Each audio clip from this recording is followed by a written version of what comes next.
el discernimiento espiritual. Primero yo quiero decirte, el discernimiento espiritual es algo muy general. Es algo que abarca casi todo el curso. Todas las cosas que nosotros vamos a aprender tienen que ver con crecer en discernimiento espiritual. Estuvimos diferenciando entre tres tipos de iglesias. Iglesias que son, a ver si recuerdan, iglesias que son sanas, esa es la más fácil porque lo mencionamos. Segundo, enfermas y falsas. Por supuesto, iglesias falsas son iglesias que no creen el evangelio o predican un evangelio diferente o no creen en el Dios bíblico. Iglesias enfermas son iglesias que quizás sí son salvas, por eso sí creen el evangelio y adoran a Dios, pero están caracterizadas por mucha ignorancia. Y vamos a ver que la ignorancia, y vamos a ver esto bien profundo en la clase de hoy, que la ignorancia es muchas veces el fundamento, como se dice en inglés, el soil, ¿no? El terreno donde crece la enfermedad doctrinal y espiritual y de todas las áreas, ¿no? Y yo quiero decirte, una iglesia saludable, no existe la iglesia perfectamente saludable, no existe la iglesia ejemplar que uno diga, esta es la iglesia saludable a la que nosotros debemos imitar. Pero existen iglesias, y queremos ser una iglesia que está intencionalmente creciendo, esforzándose todo lo que puede por crecer en ser más y más bíblico, más y más saludable. Entonces, ¿será esto importante? ¿Será el discernimiento espiritual importante en la Biblia?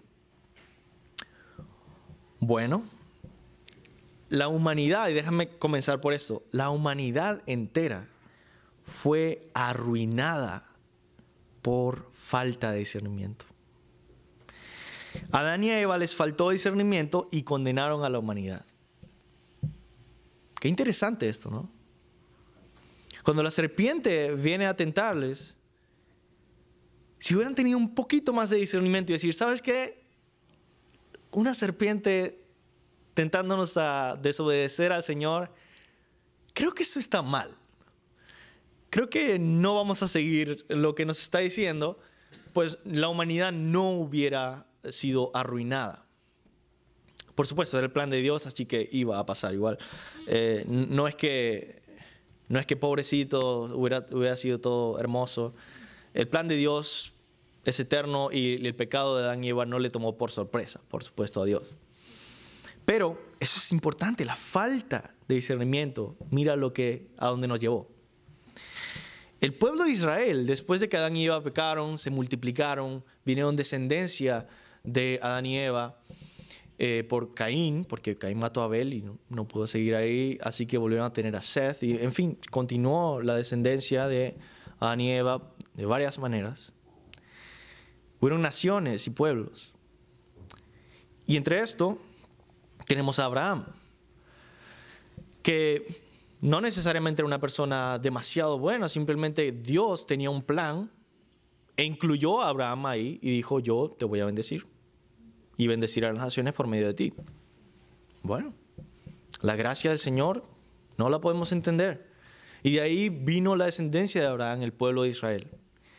Y en el pueblo de Israel vemos que es la falta de discernimiento que los lleva una y otra vez a la desgracia, a la violencia muchas veces, al exilio. Y esta falta de discernimiento se ve muy latente en los profetas, que dicen, mi pueblo perece por falta de conocimiento o discernimiento. Y entonces viene el Mesías, el hijo de David, que nace en Belén, donde el Mesías debía nacer. Y lo quieren matar, primero Herodes, el rey, y luego cuando crece, los mismos líderes religiosos del pueblo. Y así lo explica el apóstol Juan. Dice, a los suyos vino y los suyos no lo recibieron. Mas a cuantos los que lo recibieron, a ellos le dio potestad de ser hechos hijos de Dios. O sea, Jesús como Mesías, como en Mateo 1:21 dice, le pondrás por nombre Jesús porque Él salvará a su pueblo de sus pecados. Y Él vino a salvar a su pueblo de sus pecados. Por supuesto que muchos judíos fueron salvos. Todos los apóstoles, en la predicación de Pedro, 3,000 judíos son salvos. Pero en general, la Biblia nos dice que a los suyos vino y los suyos, los judíos, no le recibieron. Por falta de discernimiento.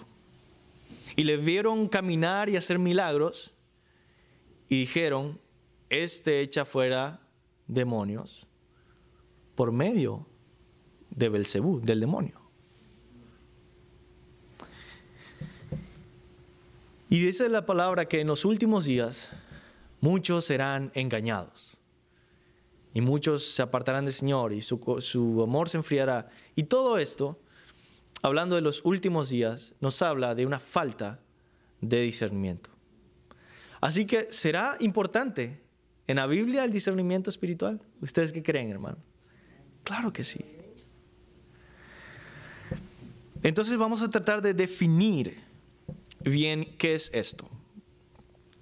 Primero vamos a comenzar a definir lo que no es el discernimiento espiritual. Y vamos a tener eso ahí bien claro. Lo que no es el discernimiento espiritual. Primero, no confundamos el discernimiento espiritual con ser guiado por emociones. Por supuesto que en nuestros pueblos latinoamericanos, muchos evangélicos, vamos a usar ese término, cada vez que uno escucha la palabra discernimiento o discernimiento espiritual, muchas veces lo que se viene a la mente es esto que siento.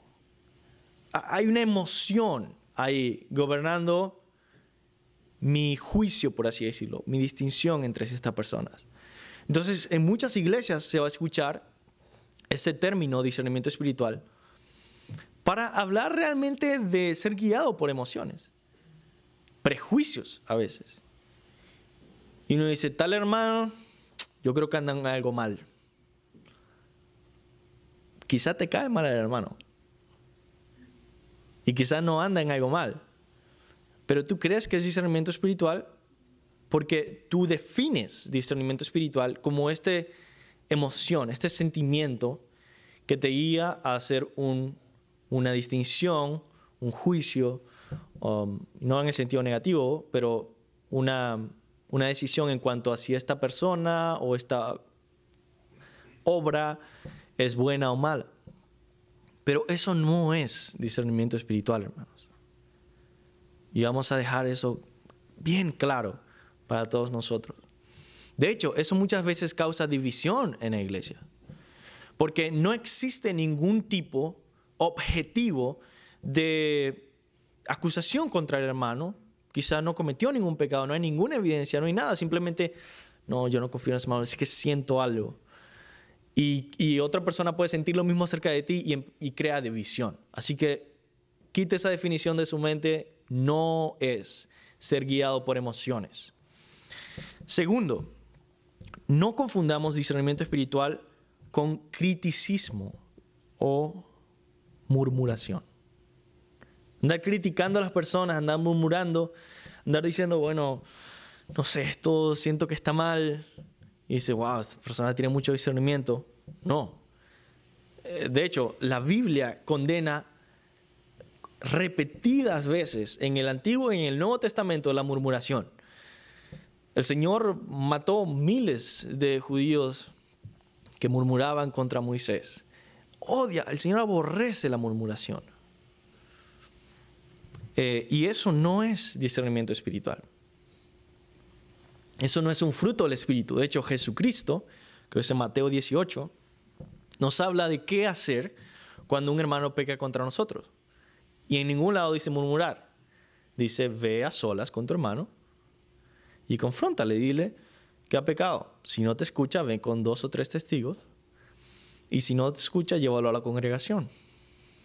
Y si no escucha a la congregación, trátalo como un gentil o un pagano. O sea, échalo de la congregación, asume que él no es un creyente. Este procedimiento no involucra murmuración. Entonces, eso es lo segundo. Lo tercero, no confundamos discernimiento espiritual con buscar nuevas revelaciones. ¿No? Eso es muy, muy importante. Obviamente por algo que vamos a hablar un poco más profundamente, pero cuando la Biblia habla de discernimiento espiritual, ¿tú crees que, vamos a poner otra vez el ejemplo de Adán y Eva o del pueblo de Israel? ¿Tú crees que ellos fallaron en discernimiento espiritual simplemente porque no tuvieron una revelación especial en ese momento para hacer tal decisión? Y van a decir, Señor, ¿por qué no me diste un sueño en ese momento, una visión que dijera, apártate de la serpiente? Por supuesto que no. Y tampoco Dios quiere que nosotros vivamos de esa manera. Básicamente culpando a Dios porque Él no está sobrenaturalmente hablándonos, dándonos visiones, revelaciones para discernir entre el bien y el mal. Entonces, eso es lo tercero. El discernimiento espiritual no es buscar nuevas revelaciones. Y por supuesto, esto puede traer muchas veces problemas, ¿no? ¿Cuántas historias tiene mi esposa en el pasado quizá fue iglesia en la que dijeron, mira, si no me estoy diciendo como que tú te vas a casar con esta persona o tal persona es tu esposo? Por supuesto, ninguno era yo. Yo ni siquiera estaba en México. Entonces, eso usualmente mira lo que crea confusión. Y recuerda lo que hablamos de claridad doctrinal, bueno, lo opuesto, crea confusión. ¿Qué es la verdad? Uno se pone a pensar todo el tiempo, ¿qué es la verdad? ¿Qué es lo que Dios dice? Crea muchas veces desconfianza, falta de convicción también, desorientación, no sabes a dónde estás yendo, incertidumbre muchas veces. Todo por esta dependencia de buscar nuevas revelaciones. Pero vamos a ver que eso no es el discernimiento espiritual y vamos a nosotros a tratar de desarrollar el verdadero discernimiento espiritual que una iglesia debe tener. Vamos a lo siguiente, ¿ok? Eso no es, ¿ok? Vamos a lo siguiente, que sería Latinoamérica y el problema del Dios GPS. O sea, todos conocen qué es un GPS, ¿verdad? Tenemos en el teléfono, quizá lo usaron para llegar a la iglesia, lo cual yo lo dejé de usar porque ya me sé la ruta, pero lo usaba bastante.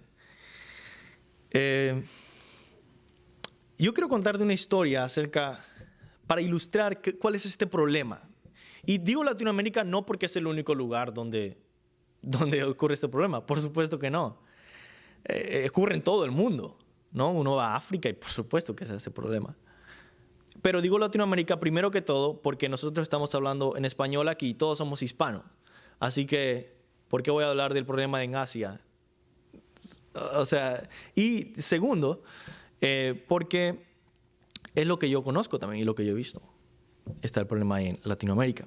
¿Y qué es el Dios GPS? Yo quiero darte una ilustración, una historia de lo que es el Dios GPS. Dios GPS que me tiene que decir exactamente a dónde tengo que ir, dónde tengo que cruzar a cada minuto de mi vida por básicamente escuchar la voz de Dios.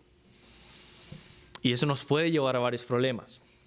En un amigo, ministro del Evangelio, que él al parecer tomó una decisión apresurada, según lo que me dijo, de casarse con una persona que no conocía muy bien.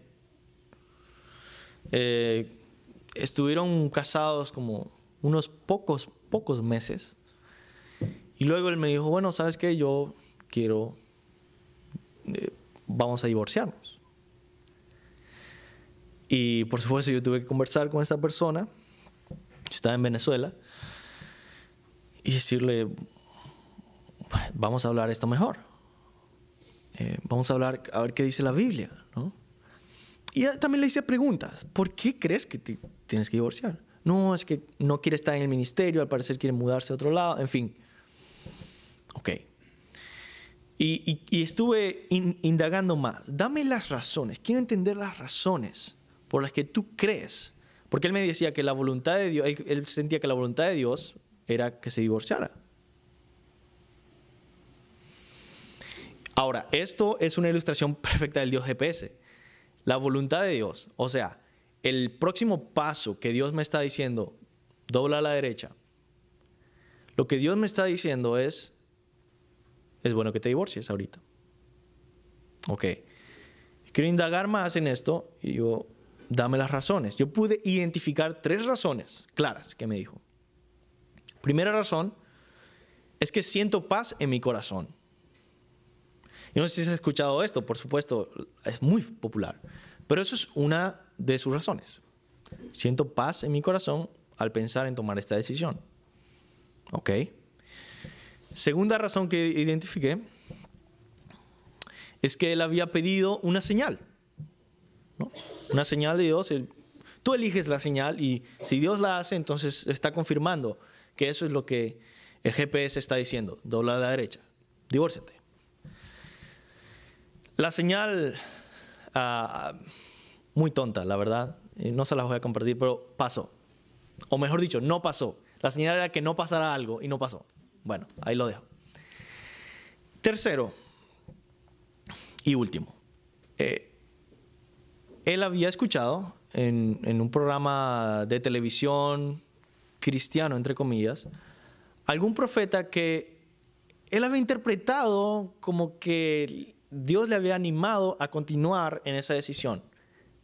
Hasta yo me confundo en lo que dije. La verdad, no sé qué pasó, porque obviamente la persona en la televisión no le está hablando a él, ni tampoco me imagino que está hablando de divorciar. Así que no sé cómo lo interpretó, pero él sintió que le estaba animando a continuar con esa decisión. Entonces tenemos esas 3 razones. En la que él confirma, sí, el GPS me está diciendo dobla a la derecha. Y yo lo que hice fue tomar casi todos los versículos bíblicos que conocía y que busqué y escribí en una carta y todo. Y después de esto, él vio todos estos versículos y después decía, no, yo sigo creyendo que es la voluntad de Dios que yo me divorcie. Ahora, los versículos son demasiado claros, exageradamente claros. Jesús dice que no te divorcies. Así que esa es una historia que ilustra el problema que hay en Latinoamérica. No sé si tú has encontrado algún problema así. No necesariamente con el divorcio, pero con cualquier otra cosa que tú conoces en tu propia vida, que has tomado decisiones así, o en la vida de alguien que conoces, que ha tomado decisiones así. Entonces, la pregunta que va debajo de esta noción del Dios GPS, que yo le he llamado así, la verdad, no anden buscando por ahí porque yo lo inventé ayer. La verdad no es algo muy profundo, simplemente es una ilustración, hermano, una ilustración, ¿ok? La pregunta que va debajo de esto es, ¿por qué Dios no nos dice paso a paso qué debemos hacer? ¿Ustedes no creen que sería una buena idea? Las mujeres se levantan en la mañana y dicen, Señor, dime qué me debo poner hoy. Sería algo bien útil, bien práctico, ¿no? ¿Cuál collar? ¿Verdad? Muy práctico, y la pregunta siempre está ahí. Y quizá en el corazón de todos nosotros hemos tenido esa pregunta. ¿Por qué? ¿Por qué Dios no nos dice paso a paso qué hacer? Como si fuera un GPS. Sería tan bueno. Y nos diría, elige esta camiseta, cásate con María o fulana, come este alimento, múdate a este departamento, habla con esta persona. Si tienes algún problema, él te diga, ya respóndele a esta persona. Y quizá tienes otro problema con otra persona y él te diga, no le respondas. Y te dé paso a paso cómo vivir. Ok, ¿por qué no pasa esto? Y yo quiero que medites por lo menos 3 segundos en quizá que puedas responderle a una persona que te pregunte, oye, ¿por qué? ¿Por qué? ¿Por qué Dios no es un Dios que nos dice paso a paso cada cosa que tenemos que hacer? Y nos ayuda de esa manera. ¿Qué le dirías tú?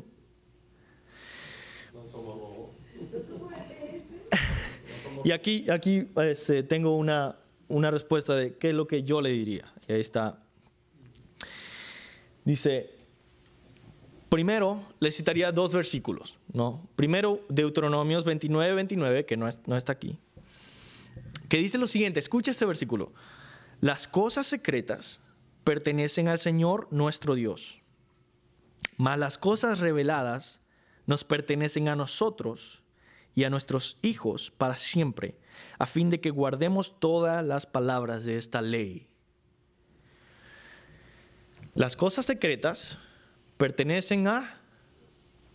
Ok, entonces no me pertenecen a mí. Ahora, nuestra iglesia tiene una convicción fuerte de que Dios es soberano sobre todas las cosas. Así que, en un sentido, Dios en su plan tiene determinado todas las cosas que nosotros íbamos a hacer. Lo que me puse yo hoy, lo que te pusiste, la manera en que respondimos, todas las cosas. ¿Y por qué Él no nos dice esto que está secreto? Porque no nos pertenece a nosotros.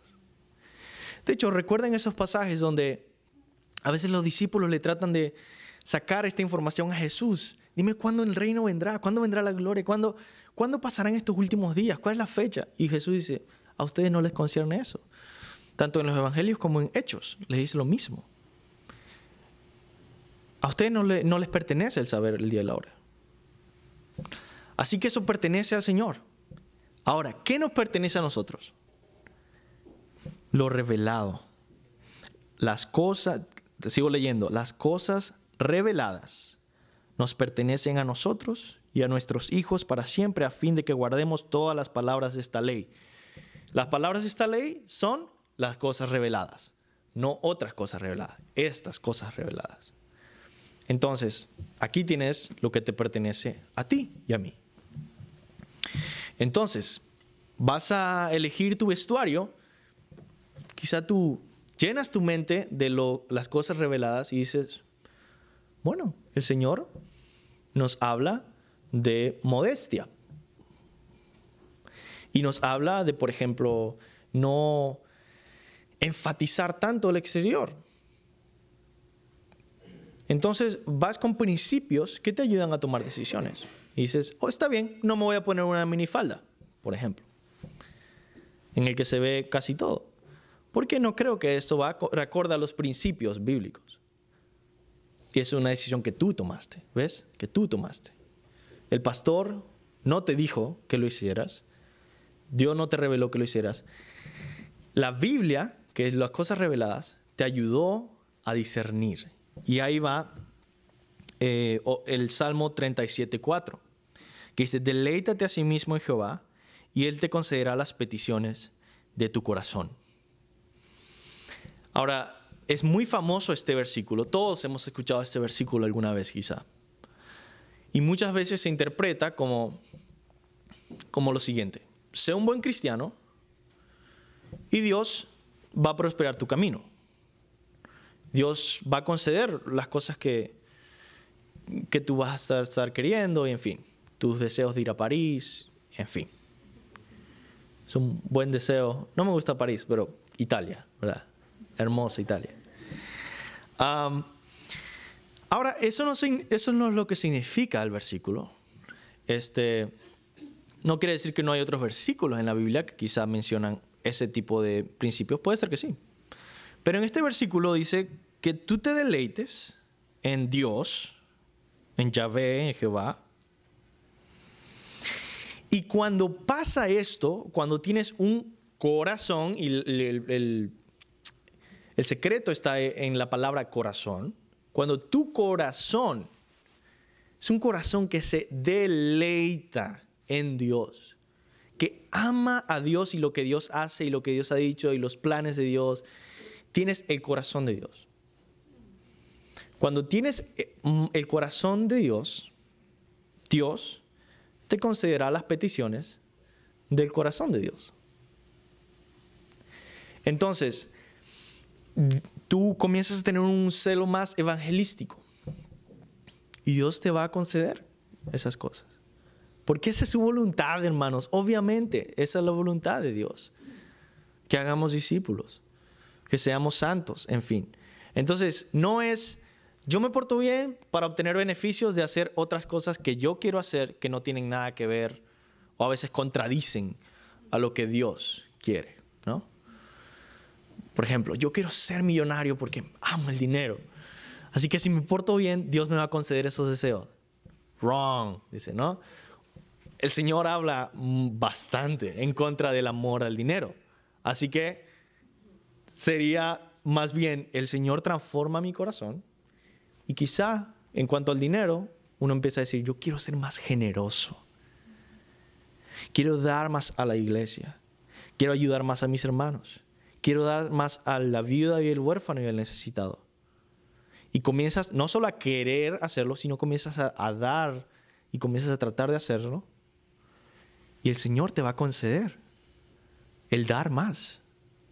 Ese es el significado del versículo, hermanos. Y esto nos lleva a la siguiente conclusión que está ahí escrito. El plan de Dios. Esta es la respuesta que yo le daría a esta persona que dice, bueno, ¿por qué Dios no nos dice paso a paso qué es lo que debemos hacer? Esta es la respuesta. Porque el plan de Dios es que seamos transformados a semejanza de Cristo y tengamos el entendimiento de Dios, la mente de Cristo. Que podamos pensar como Dios piensa y decidir como Dios decide, con su sabiduría, con sus principios y con sus prioridades. Si Dios nos dijera cada cosa que debemos hacer, puede ser que nosotros lo hagamos. Vamos a poner que seamos obedientes. Aunque está comprobado bíblicamente que el pueblo de Israel le decía, haz esto, y él no lo hacía. Así que, ¿por qué seríamos diferentes nosotros? No sé. Pero vamos a poner que nosotros somos perfectamente obedientes. Y Dios es un Dios GPS y nos dice cada cosa que debemos hacer. Y nosotros lo hacemos. ¿Sabes qué? Es posible que nosotros hagamos cada cosa sin necesariamente ser hombres y mujeres santos y sabios. Nos quedaríamos ignorantes, inmaduros, bebés en la fe. No sabríamos cómo vivir para el Señor. No seríamos transformados. Esa es la razón, aquí varios son padres. Esa es la razón por la que un padre le enseña a un hijo a tener cierto carácter y ciertos principios. Porque un padre no va a pasar toda la vida con su hijo diciéndole todas las cosas que debe hacer, sino que un padre quiere que su hijo madure y pueda tomar decisiones sabias, que se transforme en ser una persona, un cierto tipo de persona, que toma cierto tipo de decisiones, decisiones sabias, decisiones buenas. Eso no es. Claro que uno quiere eso para sus hijos y por eso uno debe fomentar lo que se llama una libertad responsable.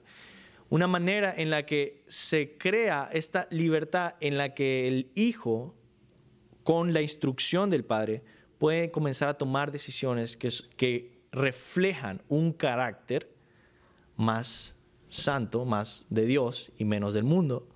Y se van aprobando estas decisiones y las demás se van corrigiendo, diciendo, no, esto está mal. Entonces, eso es lo que el Señor hace con nosotros. Él está formando en ti cierto tipo de mentalidad, la mentalidad de Cristo, con ciertos principios, valores, para que tomes decisiones sabias en tu vida.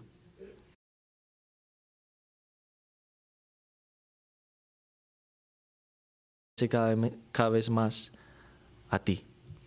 En el nombre de Jesús. Amén. Amén. Entonces, vamos a terminar el día de hoy con este aspecto de una iglesia saludable. ¿Cómo está, hermano Santiago? Y si pueden sentarse en este lado, sería excelente. Qué bueno verle, por favor. Entonces, estamos terminando esta primera parte de qué es ser una iglesia saludable. A ver si alguien se recuerda, hay 3 partes de este curso. La primera es, ¿alguien que la diga? Una parte general. Ok, vamos por ahí. Entonces, la mente, ¿qué es? Una iglesia saludable tiene una mente bíblica, ¿verdad? Segundo, una iglesia saludable tiene un corazón entregado a Dios y una iglesia saludable tiene unas manos ocupadas. Entonces, en esta parte que es fundamental, una iglesia no puede ser saludable, es imposible que sea saludable si no tiene una mente bíblica. Y estuvimos viendo, tengo ahí un repaso, estuvimos viendo varias características, estas son las 3 partes, ¿verdad? Y luego vamos a tener, ¿qué es esta mente bíblica? Vimos que la mente bíblica en una iglesia es, primeramente, que esta iglesia tenga a las escrituras como la autoridad absoluta. No es el pastor, no es los diáconos, no es nadie. Por más autoritario que sea esa persona, no importa. Nosotros estamos sometidos a la palabra de Dios. Segundo, predicación expositiva.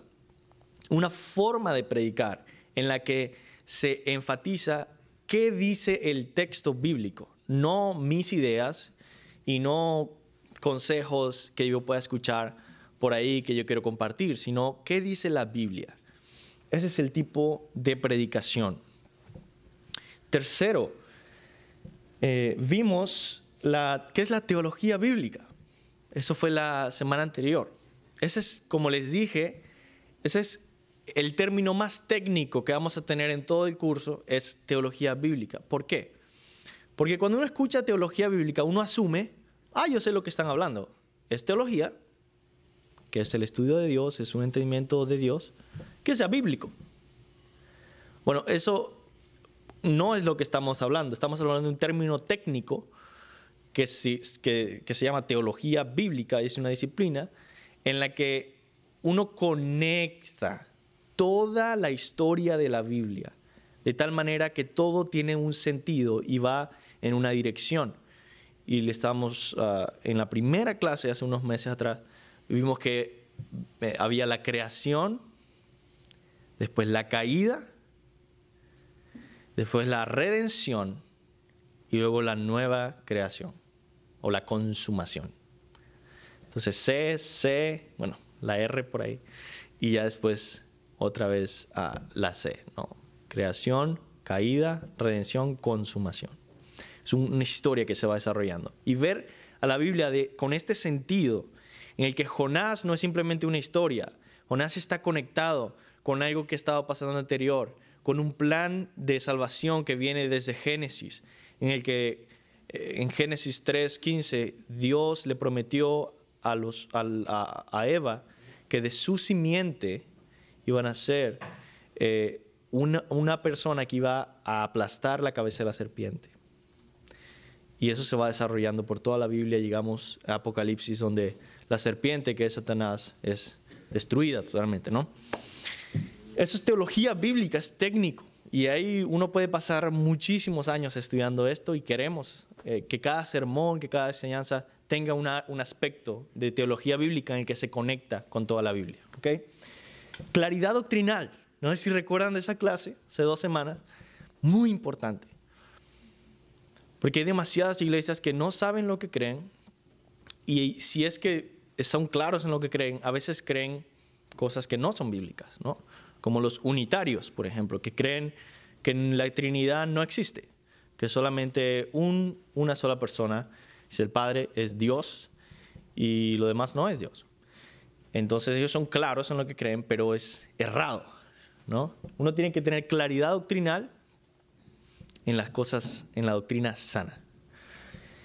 Y por último vamos a ver hoy el discernimiento espiritual. Por supuesto, una iglesia saludable es una iglesia que tiene discernimiento para saber qué es falso, qué es verdadero, qué es malo, qué es bueno, y en fin. Entonces, eso es la mente bíblica y hoy vamos a terminar con esto. Después vamos a pasar a un corazón entregado a Dios. Y vamos a tener varios invitados importantes que van a venir a enseñarnos acerca de varios temas. Entonces, comenzamos. Entonces, vamos a definir finalmente, para terminar ya esta primera parte de la clase, ¿qué es entonces discernimiento espiritual? Pues yo les voy a dejar aquí esta definición, porque en su forma más básica, discernir significa distinguir la capacidad, tener la capacidad de distinguir entre lo bueno y lo malo, y entre la verdad y el error. Pero yo quería poner esta definición quizá un poquito más llena de contenido bíblico, quizá, ¿no? Y esto es lo siguiente como lo defino, ¿no? El discernir o discernimiento espiritual en una iglesia saludable es esta capacidad de distinguir entre la doctrina sana y falsa, en elegir entre lo pecaminoso y lo santo y valorar diversas enseñanzas bíblicas de acuerdo a su importancia. Y ahí están subrayadas o en negritas los verbos importantes.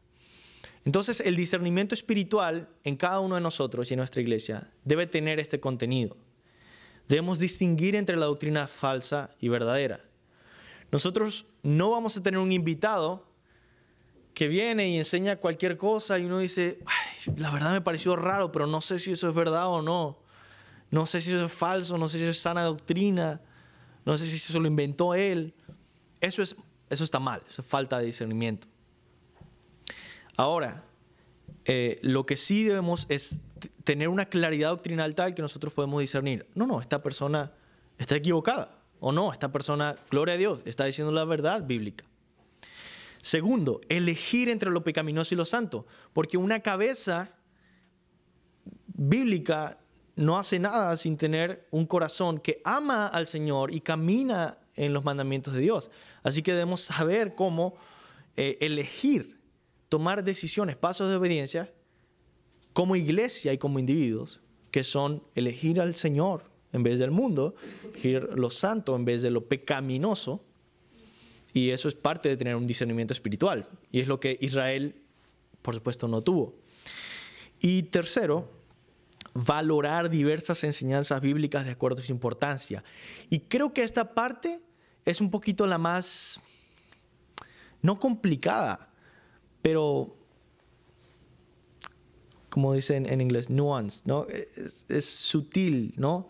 Porque ni siquiera estamos hablando de cosas erradas o malas, sino estamos hablando de valorar qué es más importante. Por ejemplo, el evangelio, hermanos, es mucho más importante que saber si va a haber un rapto o si la gran tribulación va a durar 7 años. Entonces, ese valor del corazón, atesoramiento de estas doctrinas, celebración de estas doctrinas, debe tener un grado apropiado.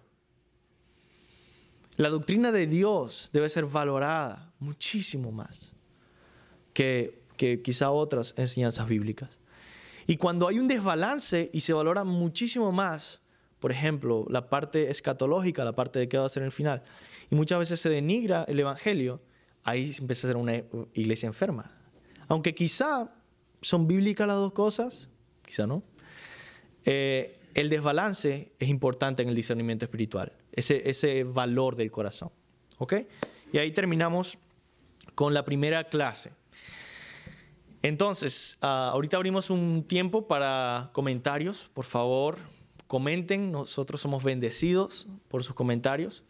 O preguntas que tienen, ¿no? Si algo quieren agregar o preguntar.